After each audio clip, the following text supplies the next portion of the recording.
अस्सलाम वालेकुम। आप लोगों ने एक ज़ना का वर्ड तो सुना ही होगा, सुना क्या होगा बल्कि आप लोगों ने किया भी होगा। जैसा दौर आज का चल रहा है, कौन सा कोई मुश्किल काम है? 2 दिन में लड़की सेट करो, गर्लफ्रेंड बनाओ, अपना काम पूरा करो और फिर साइड पे हो जाओ। It's not a big deal या क्या मतलब इतना कोई मुश्किल काम नहीं है, बहुत छोटा सा प्रोसेस है आज के दौर में। हाँ, पहले का दौर जो था उसमें थोड़ा मुश्किल प्रोसेस होता था, लोगों के पास मोबाइल नहीं होते थे, कोई सोर्स नहीं होता था बात करने का एक दूसरे से, उस टाइम यूनिवर्सिटीज़ नहीं थी।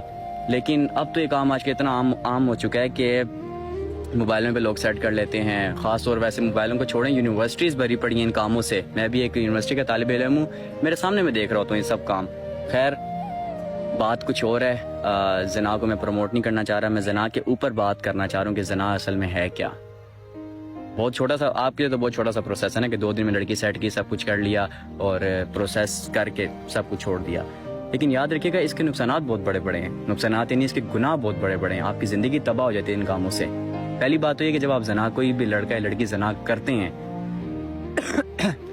यकीन माने ज़मीन कांप उठती है, आसमान कांप उठता है। अल्लाह ताला को इतना गुस्सा आता है ना कि बस वो मजबूर हो जाते हैं कुछ अच्छे लोगों की वजह से, क्योंकि जहाँ पर गंदे लोग हों वहाँ पर अच्छे लोग भी होते हैं, तो अल्लाह ताला को उनका मुंह नजर आ जाता है, उस वजह से आप लोग बच जाते हैं। लेकिन ज़ना के ज़रा मैं आपको बताता हूँ इसके नुकसानात क्या होते हैं। सबसे पहली बात ये कि ज़ना एक ऐसा कर्ज है कि ये आपके घर से ही अदा किया जाएगा, किसी दूसरे के घर से अदा नहीं किया जाएगा। या तो आपकी बेटी होगी या तो आपकी बीवी होगी।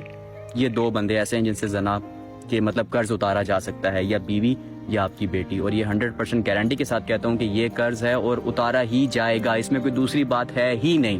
पहली बात, पहला नुकसान, पहला गुनाह। दूसरे नुकसान पे बात करते हैं। ज़ना करने वाले की जो शक्ल है उस पर लानत, अल्लाह की लानत बरसती है, काली शक्ल हो जाती है, अजीब सी फिटकार पड़ी होती शक्ल के ऊपर। दूसरा गुनाह। तीसरा गुनाह, अल्लाह ताला उसे रिस्क छीन लेता है। वो कहता है हर वक्त मतलब ज़ना करने के बाद तो अगर नमाज भी पढ़े तो तब भी उस कहता है यार मेरा काम नहीं चल रहा, मेरा ये नहीं हो रहा, मेरा वो नहीं हो रहा। तो उसके पीछे क्यों अल्लाह ताला उससे नाराज़ हैं? इतना कोई छोटी सी बात तो नहीं है। ज़ना करने वाले को 100 कोड़े मारे जाते हैं। आज के दौर में तो कोई ऐसा सही नहीं, लेकिन पुराने दौर में 100 कोड़े मारे जाते थे। और एक बंदे को मारे थे वो 80 कोड़े में मर गया था, लेकिन फिर भी 20 कोड़े उसके कब्र में मारे गए थे कि 100 पूरे करने हैं। तो खुद सोचेंगे छोटी सी बात नहीं है ज़ना, बहुत बड़ी मतलब ज़मीन कांप उठती है।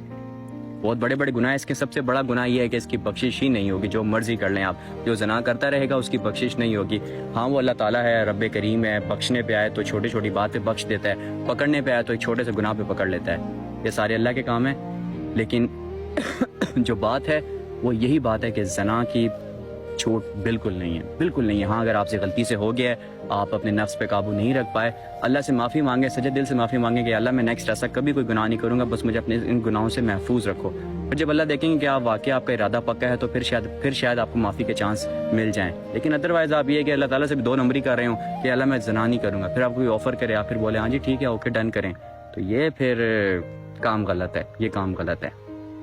बाकी बाज आज इन कामों से अपनी ज़िंदगी पे फोकस करें। और इसका सबसे जो बड़ा गुनाह बताया वो यही है कि ये कर्ज है और ये उतारा ही जाएगा। क्यों अपनी माँ, क्यों अपनी बहन को रुसवा करना चाहते हो? क्यों अपनी बेटी को रुसवा करना चाहते हो? क्यों अपनी बीवी को रुसवा करना चाहते हो? लिहाजा बाज आ जाओ इन कामों से।